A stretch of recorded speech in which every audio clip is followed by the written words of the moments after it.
meron tayong dito. So lahat kayo, i-invite ko na mag-stay dito ng Sabado. So, yan. Isang Muslim na yan, Muslim. Patutunayan niya, nakikinig niya. So, ang premise, sino ang tamang religion? Whether it is Islam or Christianity. No? So, ang nagtataka sila, tinatanggap ko na yung Islam ay may part ng kaligtasan. Gulat sila, kakaiba kayo, no? Parang gano'n. So, kasi, ang Muslim, kapatid ng mga Hudyo yan. No? So, hindi nila naiintindihan kung bakit nakasama pa rin sa kaligtasan ng Islam. So, yan yung problema ng mga ibang denomination. Okay, hindi yan masyadong, tawag doon, masyadong details. Pero, inano ko lang yan, ang basic na dapat natin. Okay, punta tayo sa Revelation chapter 17, verse 1. Okay, nandito din yan. Okay, pakibasa. O, sabay-sabay tayo pabasa. Dito sa harapan. At huwag kayo. Dito kayo lahat na. Huwag yung mga version ng Bible na hawak mo ngayon. Dito ako sa version ng King James. Bakit King James? Okay. Magugulat sila, Pastor, parang iba ang translation na ginagamit nyo niloloko nyo lang kami ito yung tanong ko, anong alam mo doon? Nag-aaral si Pastor ng Bible School. Bago mo sabihin sa akin yan, dapat napag-aralan mo yung Bible School. Hindi mo naman alam yan, tapos bira ka ng ganyan, di ba? Mas alam ko yan kaysa sa'yo kasi nag-aaral si Pastor ng theology. So, hindi lang ako nagyayapang. So, bago mo sabihin sa akin, anong translation ng hawak mo? Alam mo ba yung translation na hawak mo? Di ba? So, maraming translation. So, ang ginagamit ni Pastor Ferdy na translation, King James Bible. So, hindi naman ako close dun sa ibang version, NIV, New World Translation, ang mga ginagamit ng Jehovah's Witness. Ano ba yung isa? New King James Version, mga ganyan. Mayroong Douay Rheims. Yan yung ginagamit. Alam niyo po ba ang translation na ginagamit ng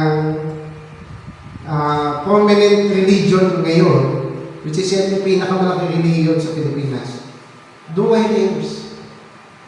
Na yan yung pinagmulan ng Latin Vulgate. Tanungin niyo sa kanila, alam niyo ba yung mga translation na yun? Mas alam ni Pastor yun. So, itong Mother of Harlots, yung Greek, tingnan nyo, may prostitute sa Bible.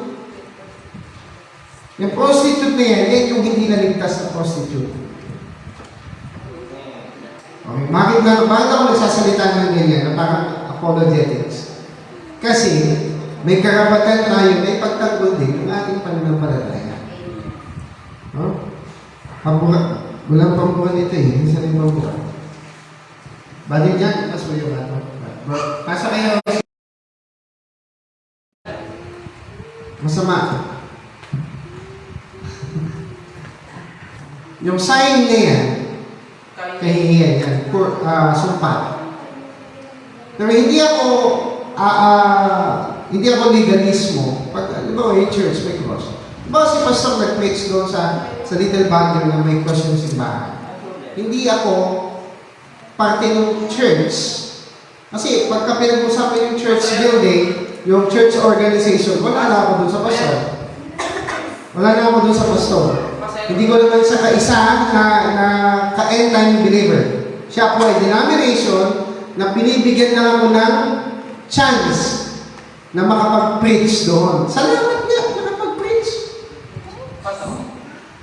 Sa Roman tradition. Yan. Kahihiyan. Yan ang simbolismo ng cross.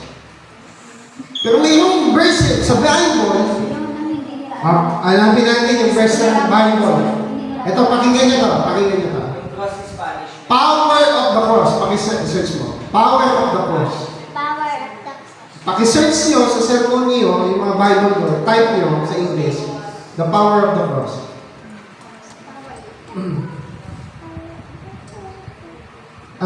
ba? Bible lang ha, Bible. Kung saan nagsimula yung cross? Bible lang, Bible lang. Hindi yan sa Kristiyano. Yan po ay sa Romano. Pag ikaw ay pinago dyan, ikaw ay sinumpa. Magtataka ka, bakit Romano? Kasi sa kanila lang yun, exclusive para sa kanila. Hindi sa Christian. Hindi yan para dun sa mga tinubos ng Panginoong Jesus. Oh? Ba't ako nagsishare ng ganito? Kasi paninira na yan sa akin, sa mensahe. Oh? Oh, may freedom of expression tayo, may freedom religion tayo, may karapatan kayo mamili na relihiyon na sasamahan nyo. Pero may karapatan ng bawat isa na magpahayag kung ano yung pananampalataya na hawak niya. So, si Pastor Ferdy ay firm. Tatayo tayo doon sa bato. Akala nung iba, kahit yung Seventh-day Adventist, si Pastor, wala yata ang statement of faith. Yung statement of faith, yan ay creeds. Yan ay dogmas. Yan po ay isang credo na pagka ang credo ay hindi nagpo-progress, yan po ay masama. So, sabi ng Jehovah's Witness, kailangan fix yung interpretation ng Biblia sa inyo. Kung ano yung interpretasyon, yan lang dapat yun. Eh di ba ang Bible, ang Word of God, buhay yan, dapat yan ay progressive. Hindi po yan nag-stick lang sa isa. Oh? Halimbawa, yung ina ng mga patuto, sino ba yan? Basahin na natin, sabay-sabay tayo. Basahin na natin. Revelation 17 verse 1. Kaya ba natin itong ilapit mo nga dito, bato ito? Kaya naman yata. Para makita. Ilayo sa Oh. Ay, kita na ba? Kita na? Oo, kita naman. Okay, sige. Hindi mo pala makita, no? Sige, kita na pala, no? Pwede pa pausok pa rin yung mausok pa rin. Lipat ka na kila nanay kaya doon. Kila nanay. Hindi, dapat doon sa baba na. Doon sa pinakababa, Nico, doon sa pinakababa. Yung mga hinihika na. Yung kay nanay pwede. Diyan, pakibuksan mo yung yung pinto. So, nadi-distort tayo. Oo nga ba, magkakakita kami. Tataas mo dyan, kasi masisira. Yan. Okay na yan, bro. Okay na yan. Okay na. So, mabuti na lang may exhaust pa dito. Kung walang exhaust dyan. Lipat na lang pa. Okay, basahin natin. Maano yung mga wire. Okay. Israel, next time, dito nyo lagay yung computer. Kailangan nasa Andyan. dito nyo nasa likod nyo. Hindi makikita nyo. Wala kasi si Simon. Okay. Okay, Revelation 17 verse 1. Tingnan niyo, basahin natin. Sabay-sabay tayo. At dumating ang isa sa 7 anghel na may 7 mangkok. Dito, focus mo na dito, Sister Anne. Tingnan niyo. Yung pinatutukulan ng may kinalaman doon sa 7 salot. Tingnan niyo. Yung 7 salot, saan ba papatak yung 7 salot na yan? Yan ay papatak doon sa tribulation period. Okay, pakita natin. Again. Tribulation period. Mamaya na. Diretso na muna natin dito. Na nagsalita sa akin, na nagsasabi, pumarito ka, ipapakita ko sa iyo ang hatol sa bantog na patotot na nakaupo sa maraming tubig. So yung patotot na yan, yung babae na nakaupo sa maraming tubig. Sino yung babae?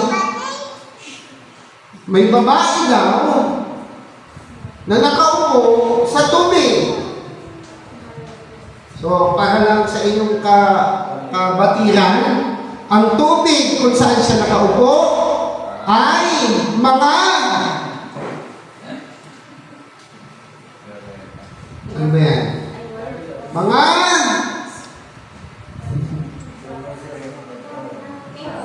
Mga tao, mga bansa, buong mundo. Sino ngayon yung babae? Babae tayo, yung babae. Masyado mali eh. Yung babae na nakaupo sa mga tubig. Ayan. Nakita niyo yung babae na yan? May hawak-hawak siyang kopa. At yung kopa na yan, yan yung mga dugo ng mga banal. Iniinom niya. So ang babae, mamaya, kayo na magsasabi kung sino yan. Doon sa slide, diretso natin. Okay. Punta na tayo sa verse 2. Okay, diretso natin. Verse 2. Na siyang pinakiapiran ng mga hari sa lupa. Yung maraming tubig daw, at yung babae na nakaupo dun sa tubig, siya daw yung nakiapi. Tanong mo si Taylor.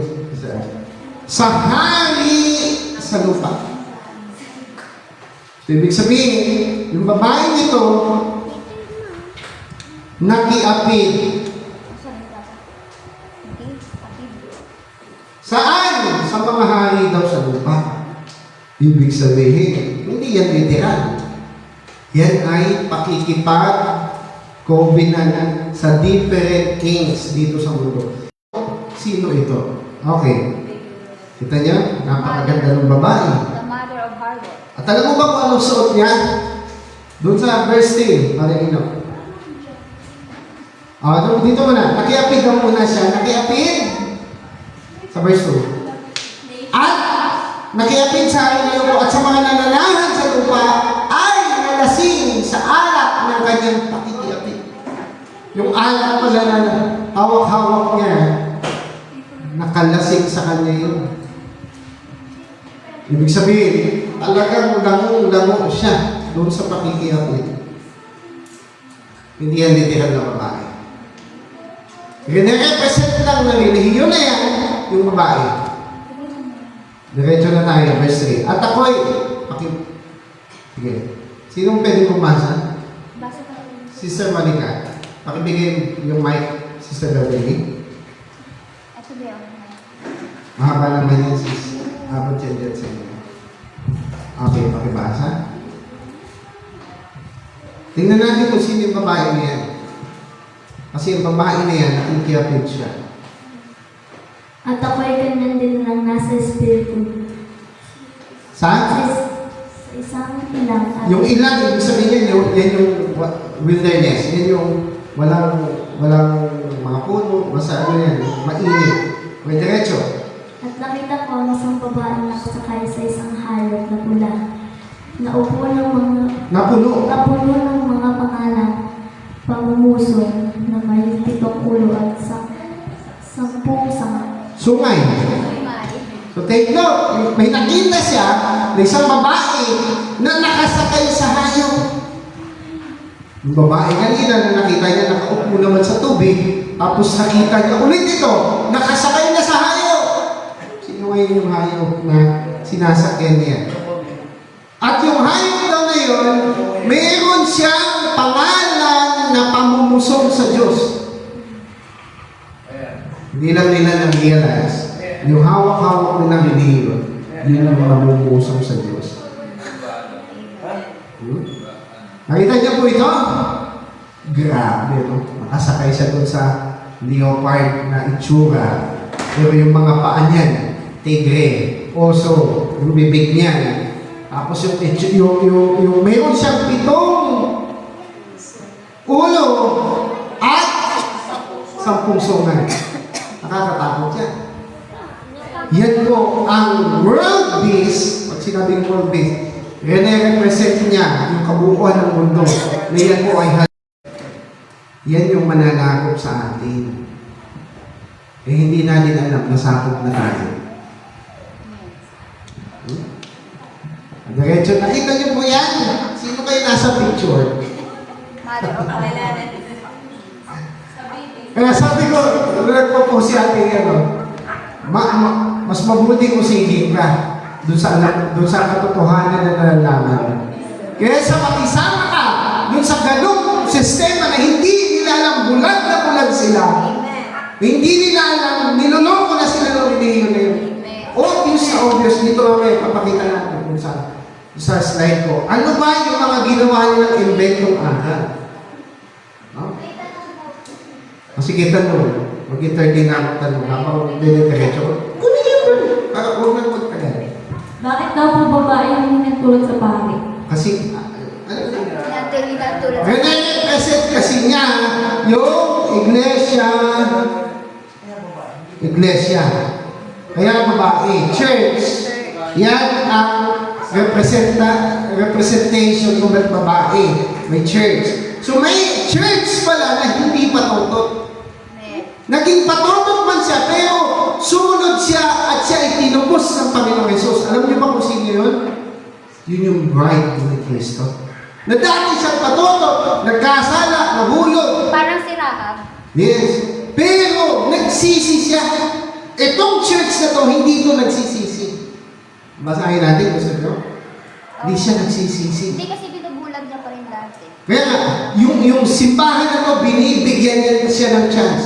Kasi, pag sinerch mo, gaano kadami ang Roman Catholic Church sa buong mundo. Ang dami.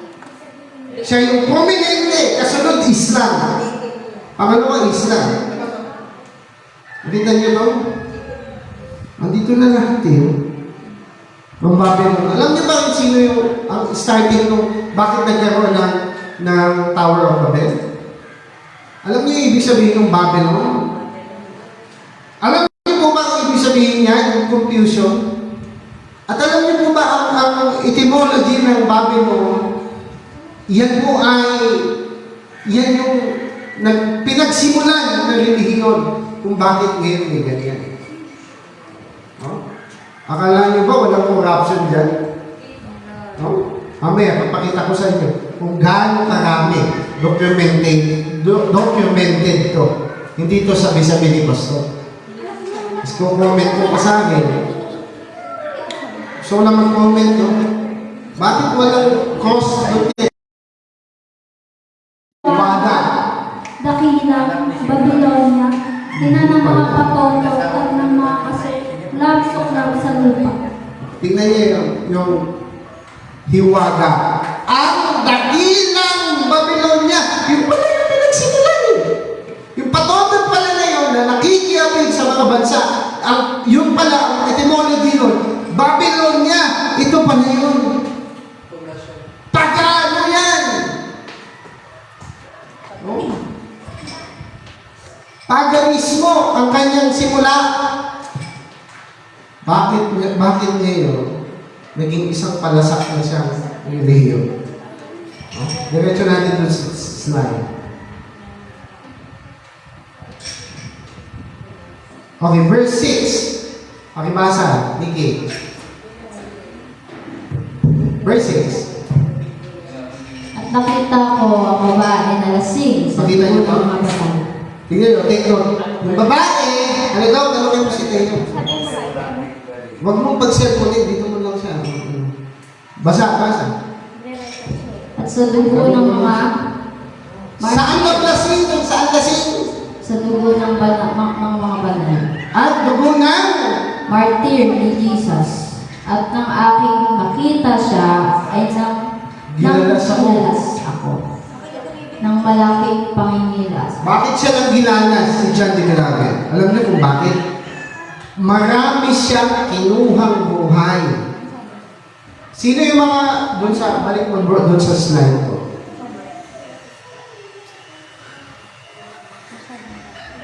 Okay, sino ang babaeng ito? Okay, next. Ano ang description niya para malaman kung sino siya? Number 1, yung babae daw, drunken with the blood of the saints. Sino yung mga saints? Sino yung pumatay sa kanila? Oh? Pangalawa, and with the blood of the martyrs of Jesus. Yung saints at yung martyrs. Na, mababasa kayo dito, binanggit niya kanina, na yung, sabi doon, na, yung babae na yan, Great War, dakilang patoto.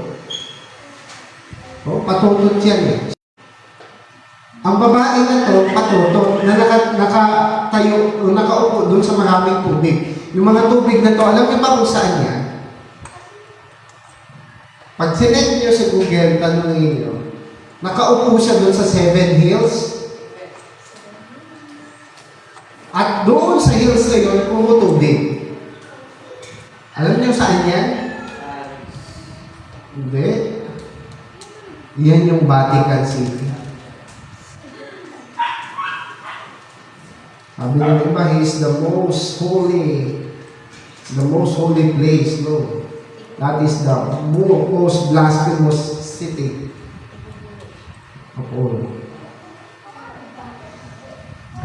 Nasaan yung 7 hills of all? Kita niyo yan? Ayan yung mga hill. Talaga ba siya yung pinaka-maliit na city sa buong Spain? Ito niyo yan, 7 hills, that is sa Vatican City. Nandoon nakalagay ang St. Peter Basilica. Ano yung St. Peter Basilica? Alam niyo po ba, 1500s, according to the history, pinapagawa pa lang yung St. Peter Basilica noon. Alam niyo saan nila kinukuha yung budget?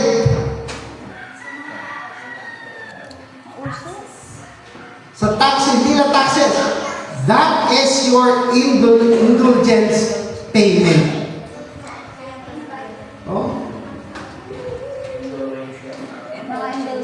Pakita mo yung indulgence. Ano ang indulhensya?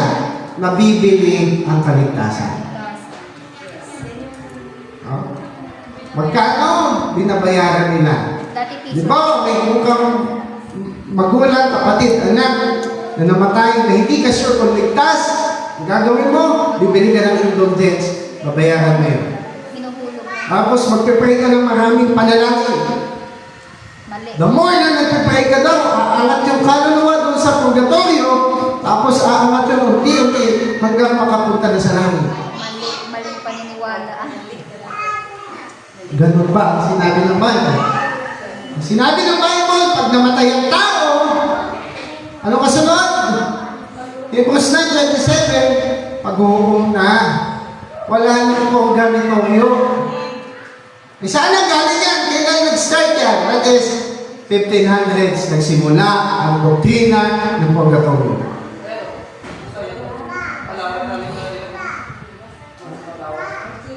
Okay, next, punta na sa Islam. Tingnan niyo to. Early Christians were heavily persecuted throughout the Roman Empire. Hindi pa siya tinatawag na Roman Catholic Church. Wala pang Roman Catholic Church noon. Ang tawag sa kanya ay Roman Empire. Imperyo pala yan eh. Na anong paniniwala ng Roman Empire? Alam niyo kung ano? Greek ano?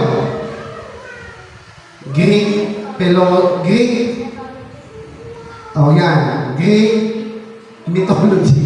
Puro mythology. Sino yung Diyos nila? Si Sun God. Si Hercules. Si Hercules, si Zeus. Narinig niyo ba yung mga yan? Narinig niyo yan. Yung kulto yan eh. Yung Roman Empire, ang paniniwala niya, polytheism yan. Naniniwala sila kanino? Yung religion nila, kay Mitra, kay Isis. Yan yung kanilang Panginoon Diyos eh. Napakarami. Si Jupiter. Si Caesar ate, siya yung pinakamataas na posisyon. Yung, bakit naging, mamaya makikita nyo, bakit naging church? Ano ba ibig sabihin nun? Hindi nila, tanungin mo, ano ibig sabihin ng Catholic? Universal. Ba, sabihin nila. Universal lang yun. Sasabihin nila, niloloko lang kayo ng pastor na yan. Bago ko tinindigan to, Katoliko ko na kami dati pa. Alam na namin, biruin mo sa bahay, si nanay, may pangahin na kano eh. Luluhod kami doon, magpipray kami. Every 6, alas 6. Yung iba kaya Katoliko, ginagawa pa yan. Kung devoto ka talaga dyan, dapat gawin mo yan. Every 6 p.m., dapat luluhod ka dyan. Sino niluluhukan mo? Yung maliit na Diyos? Yung itsura niya mukhang baby? Statua. Yun ba? Oo. Obvious yan. Naluloko tayo ng relihiyon na yan dahil doon sa mga ginawa nilang mga... Sasabihin pa ng iba, yung pastor pa ng loko. Ano ba ang Diyos na dapat mong sambahin? O, tingnan natin kung paano natin sasambahin ang Diyos. John chapter 4, verse 24. Paano mo sasambahin ang Diyos? Okay.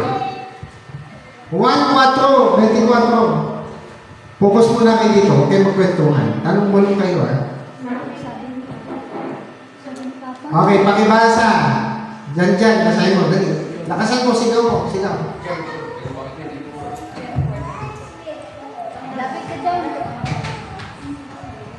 Okay, yan. Yan, lapit ka dun. Diyan, lakas. Diyan na lang. Basahin mo to. Dyan 24 po. muna. Sige, dito muna 23. Sige, basa. Tayo ka dyan. Hindi ba yung bata pa po? Ano na, hindi nakakita. Parang hiyang-hiya ka sa mic ka. Dapat dumating ang oras at ngayon nga na sasambahin ng mga tunay na nananampalataya. Sino daw? Peke ba? Peke o tunay? Tunay. Tunay. Ano lang ba? Ang Ama sa mabuti Yes, ito. Espiritu na at Katotohanan. katotohanan. Ayusin mo yung pagbabasa mo. Sabi dito, dapat dumarating ang oras, sige po na.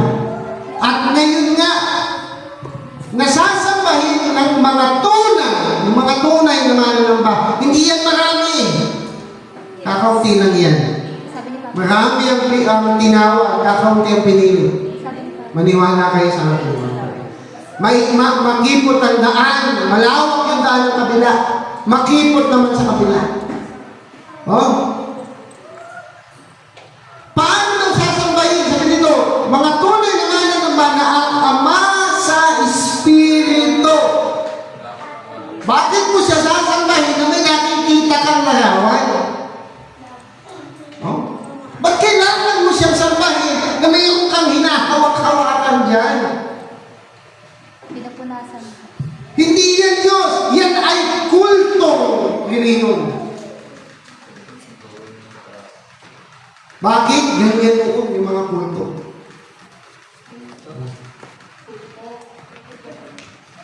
Spirit